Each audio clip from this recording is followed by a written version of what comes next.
नमस्कार मित्रों, हमारे चैनल में आपका स्वागत है। आज माता के 7वां अध्याय सुनेंगे। चंड और मुंड वध। ऋषि ने कहा, शुंभनिशुंभ की आज्ञा पाते ही चंडमुंड अपनी चतुरंगिणी सेना के साथ अस्त्र शस्त्रों से सज्जित होकर देवी के पास चल पड़े। उन लोगों ने पर्वतराज हिमालय की स्वर्णिम ऊंची चोटी पर देवी को सिंह पर सवार देखा। देवी मंद मुस्कान बिखेर रही थी। देवी को देखते ही उन्हें पकड़ने के उद्देश्य से अचानक ही आसुरी सेना उन पर टूट पड़ी।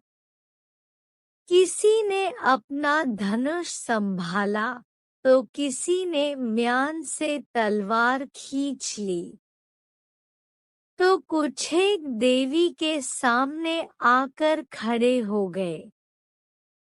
उस समय अंबिका देवी अत्यंत कुपित हो गई। क्रोधानल के धधकने से उनकी मुखाकृति काली हो गई।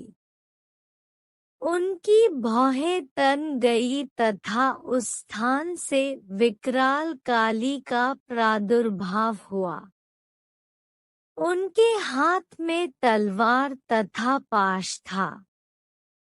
वे चीते के चमड़े की साड़ी पहने नरमुंडों की माला से सुशोभित हो रही थी। उनके नवरात्र के 9 दिनों का पाठ। हाथ की तलवार विशिष्ट प्रकार की थी। उनके शरीर का मांस सूखकर केवल अस्थिपंजर रह गया था। ऐसे वेश के कारण उनकी आकृति बड़ी डरावनी लग रही थी। उनके विशाल मुखगह्वर में जीभ लपलपा रही थी, जिसके कारण वे बहुत ही भयंकर दिख रही थी। वे देवी अपनी भीषण गर्जना से त्रिलोक को कंपित कर रही थी। वे कालिका देवी मुख्य असुरों का वध करती हुई बड़े वेग से दैत्यों की सेना पर टूट पड़ी और उन सभी को अपना भक्ष बनाने लगी। वे विकराल देवी अपने एक ही हाथ से पकड़कर अंगरक्षकों, अंकुशधारी महाबली, बड़े बड़े वीरों तथा गलघंटधारी विशाल हाथियों को अपने मुख में भर लेती थी। इसी तरह हाथी, घोड़े, सारथी आदि को निगलकर भीषण आवाज में उन्हें चबा रही थी।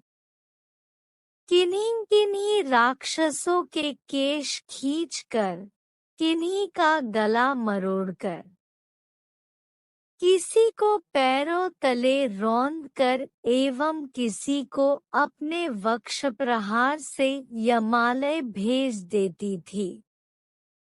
दानवों द्वारा क्षेपित अस्त्र शस्त्रों को वे मुंह में पकड़कर दांतों से पीस डालती थी।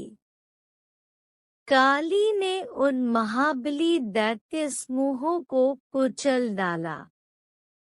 कितनों को ही उन्होंने अपना आहार बनाया तथा कितनों को रणभूमि से भागने में विवश कर दिया।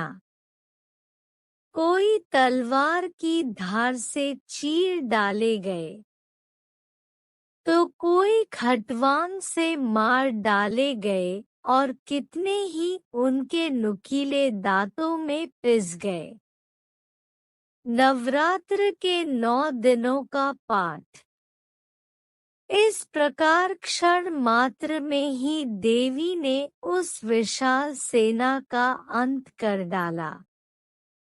अपनी सेना का इस प्रकार नाश होते देखकर चंड वेगपूर्वक काली की ओर लपक पड़ा।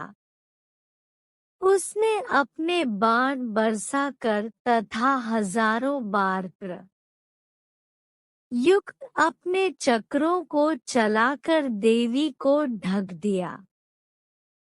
देवी के मुखविवर में प्रविष्ट वे अनेकों चक्र ऐसे लगे मानो अनेक सूर्यमंडल मेघों से ढक गए हों।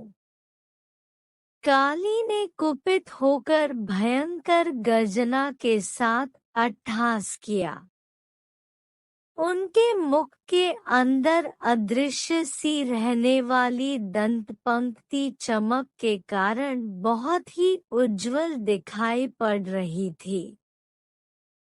तब देवी ने उन शब्द उच्चरित करते हुए अपनी लंबी तलवार से चंड के बाल पकड़ लिए और अपनी तलवार से उसके मस्तक को काट दिया।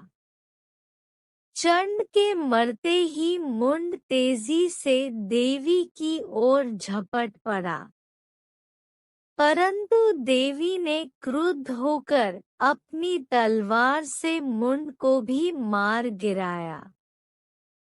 चंडमुंड के गिरते ही शेष सेना भाग खड़ी हुई।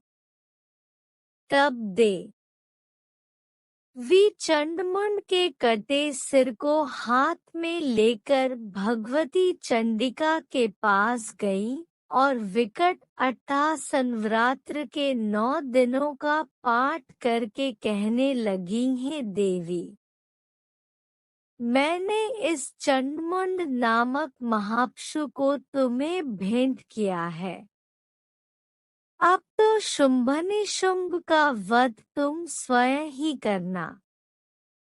तदंतर ऋषि ने कहा, चंडमुंड के खंडित सिर को देखकर कल्याणकारिणी चंडी देवी काली से मधुर वचनों में बोली है, देवी, तुमने मुझे चंड और मुंड को अर्पित किया है।